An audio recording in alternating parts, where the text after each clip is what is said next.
हाम्रो रवि बजारमा के पाइन्छ त अनि मैले के किने त ल त साथीहरू आज फुल भिडियो हेर्नुहोस् है त तपाईँलाई पनि थाहा हुनेछ। हेलो गाइज वेलकम छ मेरो आजको मिनी भ्लगमा। फेरि पनि म आज रवि बजार आएको छु। हप्तामा एकचोटि लाग्ने हाम्रो हटिया शनिबारे बजार। आज के आएको छ म तपाईँलाई देखाउनेछु त लेट्स गो। भन्दा फर्स्टमा जानु बित्तिकै कटहरको एकदम बजार लागिरहेको छ क्या। कोला कटहर आएको अनि मैले चाहिँ एउटा कटहर लिएर हिँडेँ। त्यस पछाडि कोला भएकोमा गएँ। कोला पनि 150 रुपियाँ दर्जनले एक दर्जन लिएँ अनि अकबरी खोर्सानी किनेर गएँ। रवि बजार यस्तो लागेको छ नि। बदाम पनि किनेँ मैले 2 कुरा जति। लगाएछ अर्ग्यानिक खोर्सानी है। यो चाहिँ अकबरी 50 रुपियाँ भागमा पाक्यो। म चाहिँ भाग लगाउँदैछु। मलाई चाहिँ एकदमै धेरै मनपर्छ चटपटेहरूसँग। अच्छा रवि बजार आइसकेपछि बाजे बोजूलाई नभेट्दा म जाँदै जाँदिनँ। सेवा रौ बाजे सन्चै हुनुहुन्छ? सबै बिरुवाहरू पनि ल्याइसक्नु भएछ त हो अनि बाजु कतिको बिक्री भइसक्यो? व्यापार बिजनेस राम्रै भइरहेछ यहाँ बजारको नि। हजुर मेरो फेभरेट बाजे बोजू। कसरी बिटा? 100 रुपियाँ बिटा? अरे नि हौ ल यो एउटामा थपिदेऊ। हौ थपनी पायो त हौ। ल धेरै धेरै धन्यवाद। ल साउनेहरूलाई यहाँ काँक्रा अब मेरो चाहिँ यो काँक्रै। रवि बजारमा गएर काँक्रा नकिन्ने त कुरै भएन साथीहरू। काँक्रा र करेलाको चाहिँ बजारै लागिरहेको रहेछ क्या।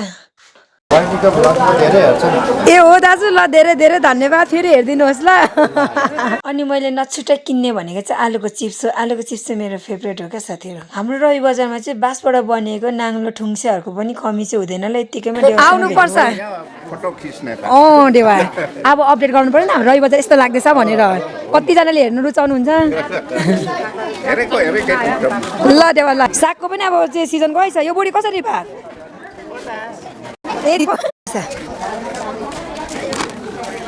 यति राम्रै बजुले बुङकलङहरू बेच्दै हुनुहुँदो रहेछ। लसुनहरू अर्ग्यानिक कुराहरू। यो पालि त मैले बिप्रिस पनि दिदीका किनिदिएको है।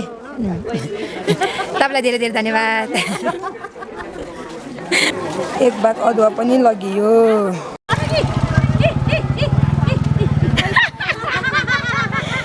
ल त साथीहरू सपिङ पनि गरिसक्यो। अब हातमा पनि अट्दैन। धेरै रमाइलो पनि भयो रवि हाटमा बाजे बोजूसँग। अब चाहिँ फाइनली घरतिर जानु लागेको। म कसरी थाहा पायौ? ए हो ल फेरि हेर्नु ल। अझै लाइक पनि गरिदिनु ल। फेरि यता हेर आज भिडियो हेर्नु ल भरै। ल बाई बाई गरिदेऊ सबैजना। By by. ल बाई बाई। ऊ भाइहरूले चाहिँ मेरो भ्लग हेर्ने गर्थ्यो अरे। त्यही भएर मलाई चाहिँ भ्लगर दिदी भन्दै बोलाउँदै थियो। अनि यता चाहिँ मेरो भदा र दाई हो बजार आउनु भएको रहेछ सपिङ गर्न। हाम्रो रवि बजारमा चाहिँ सिरुपाते खुकुराहरू पनि पाइन्छ साथीहरू। यो चाहिँ हाम्रो आरबटेकै अङ्कलहरूले बनाउनु भएको रहेछ। यदि चाहेमा आउनु सक्नुहुनेछ।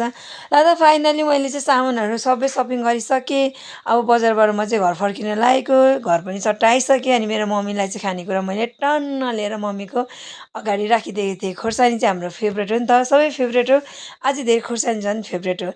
ल त साथीहरू मेरो भिडियो कस्तो लाग्यो मन पऱ्यो भने लाइक गरिदिनुहोस् है त। By by. नेक्स्ट भिडियो भेटौँ।